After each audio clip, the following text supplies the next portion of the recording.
sold his soul to the devil and was the one who locked me in here. This is a line of dialogue in The Legend of Zelda: Majora's Mask, and it contains one of the most overlooked details in any of the Zelda games. The devil. Interestingly, this is the only use of the word devil in the entire Zelda franchise. But who or what is the devil that is being mentioned here? Surprisingly, I'm the first to make a video theory about this, and believe me, this is a juicy one, baby. I highly suggest sticking around to the end, as that is the best part.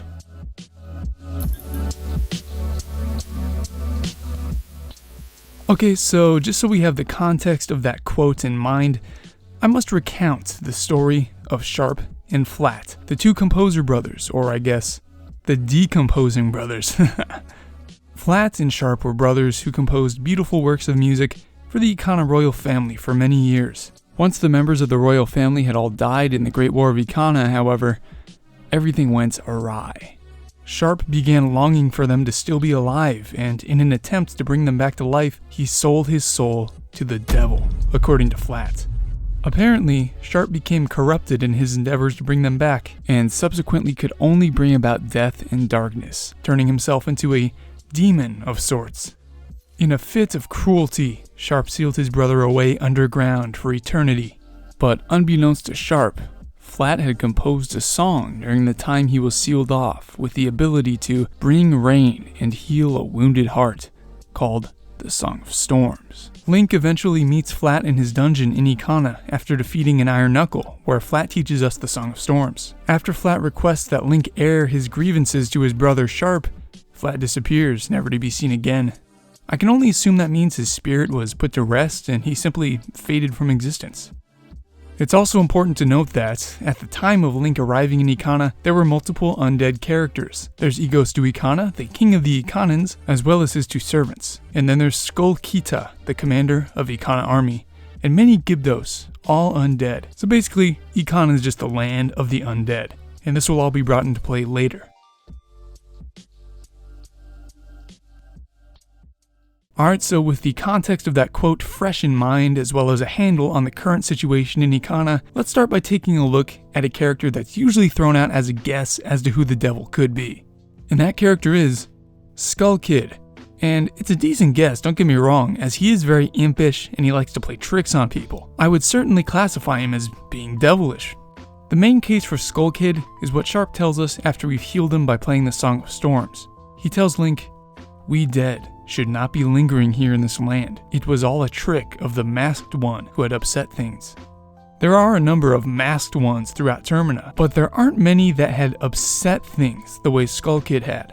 So, many assume that he is referencing Skull Kid when he says this, meaning that Skull Kid was the devil, promising Sharp that he would restore the Ikana royal family, right? Case closed. Skull Kid is the devil. Whoa, hey now, buddy. That's not sufficient detective work. We have to weigh some possibilities here. Okay, I have two gripes with this Skull Kid theory. A, it doesn't actually matter if Skull Kid is being referenced here, and B, this is a highly improbable theory. Allow me to explain gripe A. Did you take note of the context of that quote? He said, "We dead should not be lingering here in this land," and then he says that it was all a trick of the masked one. Now, the dead lingering in the land of Ikana is a direct result of the power of Majora's Mask. Now, let's not get that twisted. However, it's also the same evil power that caused the water in southern swamp to become poisonous, the same evil power that caused the mountain village to freeze over, and the same evil power that caused the waters of Great Bay to become murky and dangerous. So, to say that Skull Kid is the devil just because he brought desolation to the land of Ikana under the influence of Majora's Mask, just as he did with every other region in Termina, wouldn't make a whole lot of sense. I believe he was simply just stating an observation, one that anybody with eyes could make. It's what the whole game's based around anyway. It also wouldn't even explain the selling of Sharp's soul. Now, if you're still not convinced that the devil is not Skull Kid, get an earful of this, punk. Skull Kid, before being corrupted by Majora's Mask, was friends with the fairies Tattle and Tail, correct? And Link, basically since the corruption of Skull Kid, had been accompanied by Tattle. Also, since that time, Skull Kid and Tail have been standing on top of the clock tower, as can be seen at any given moment through the telescope in the Astral Observatory. This means that if the corrupt Skull Kid were to have done this to Sharp and Flat, it would have had to have been with both Tattle and Tail during the time period when those three were together, which I don't think is possible. Tattle becomes Link's best friend and should have immediately been able to tell Link exactly where Flat was sealed and how to heal Sharp. Yeah, you'd think Tattle would be able to save Link from having to find all of this information out himself, but no, she doesn't. And as a matter of fact, Tattle doesn't really speak at all during the Ikana Canyon portion of the game. With her brother being held captive by Skull Kid, you'd think Tattle would want to speed things up a bit, which she doesn't. And there you have it. It's highly implausible that Skull Kid acted as the devil. But now the question is, if it wasn't Skull Kid, who was it?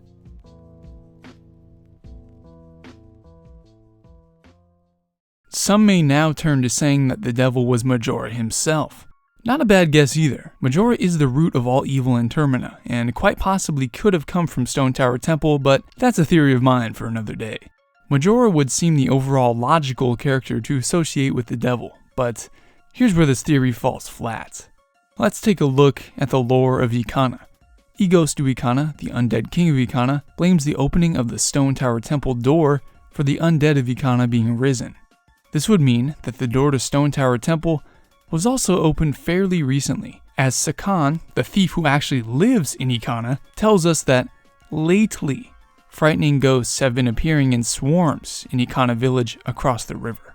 Those ghosts would only appear after the door was opened, since that would let the curse from within Stone Tower Temple flow freely, causing the dead to become animated once more. Now, some may use this to say Majora is the devil, as it's ultimately his curse that was sealed off in the temple. But this is not necessarily the case. If you defeat Twinmold, the boss of the Stone Tower Temple, without defeating Egos to Ikana or his servants in the ancient castle of Ikana, they all remain undead, even after you kill Twinmold. This can only mean that their being alive is not connected to the opening of the Stone Tower Temple door, and since they're members of the Ikana royal family that Sharp wished to resurrect, this would mean that someone besides Majora or Skull Kid had to act as the devil. Alright, following all this, my apologies if this is sounding convoluted, but I promise you I'm spitting straight facts. I researched this for days, okay? I highly doubt it was Majora or Skull Kid that raised the undead and acted as the devil in Flat's story of Sharp's corruption.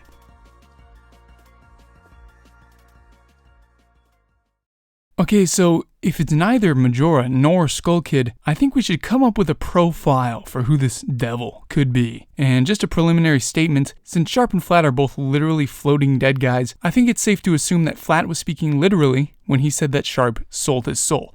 I don't think that would be too far-fetched to assume. So with that said, we know it's someone who would want to buy a soul in the first place. Someone that could raise the dead as well.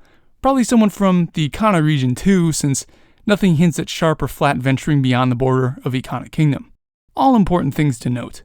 But what would this soul-purchasing, dead-raising Ikanan devil look like? Probably like they'd reap souls for a living, a bit menacing maybe. They might wield a scythe or wear a black cloak. You know, this theoretical character is starting to sound a lot like the Grim Reaper. Oh yeah, I forgot. There is a literal Grim Reaper in Ikana. One who reaps souls! Gomez is a mini-boss of Stone Tower Temple that wields a scythe, wears a black cloak, and summons bad bats as protection. What else is unique about Gomez? Well, there's a giant orb in the middle of him that looks too much like a Poe soul from Twilight Princess to discount. As a matter of fact, that's exactly what that must be, a soul orb. Gomez is designed to look just like the Grim Reaper, and what does the Grim Reaper do? That's right, reaps souls. Who else would want to buy Sharp's soul? Okay, so this makes sense so far, but what was the chain of events here? How did the two meet? Here's what I think happened. The Ikana royal family died in ancient times during the Great War of Ikana, a war that is spoken of very little, but enough to understand that it was a war between two different tribes inhabiting Ikana. Since Sharp and Flat were only composers and not soldiers, they survived the onslaught, while the royal family they served did not. As a matter of fact, just about everyone was wiped out during this war. That much is evident. Thus began the longing of Sharp to restore the lives of the Ikana royal family, since without them, he was just a shell of a composer. He pondered this for many years, and after he and his brother died, they became spirits similar to a Po, because as we know, Poes are spirits of the dead that harbored lingering regrets in life. Here's where things get crazy. Sharp was the one that opened the door to Stone Tower Temple, and he must have done so shortly before Link wound up in Termina. He sought out Gomez, someone he must have remembered hearing about during his eavesdropping on royal conversations. Sharp pled with Gomez to take his soul in exchange for those of the Ikana royal family. But just as one deals with the devil, Sharp only managed to exchange his soul for those of a select few royal family members. The exchange, although more meager than Sharp had hoped, did bring back Egos to Ikana and his two servants in undead form. However, now without a soul, Sharp was left completely vulnerable to the curse of Stone Tower Temple. He became corrupted, poisoned, and full of malice. Flat rebuked his brother's action of releasing Majora's curse on Ikana.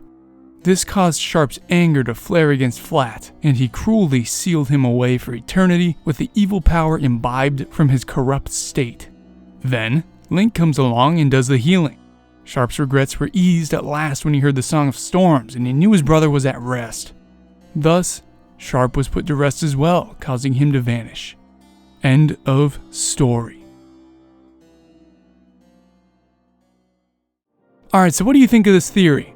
A bit convoluted, sure, but Gomez makes more sense than the usual guess of Majora or Skull Kid, in my opinion. Now, I hope you enjoyed listening to me ramble on incoherently. Thank you for watching, and subscribe for more, my Hylians.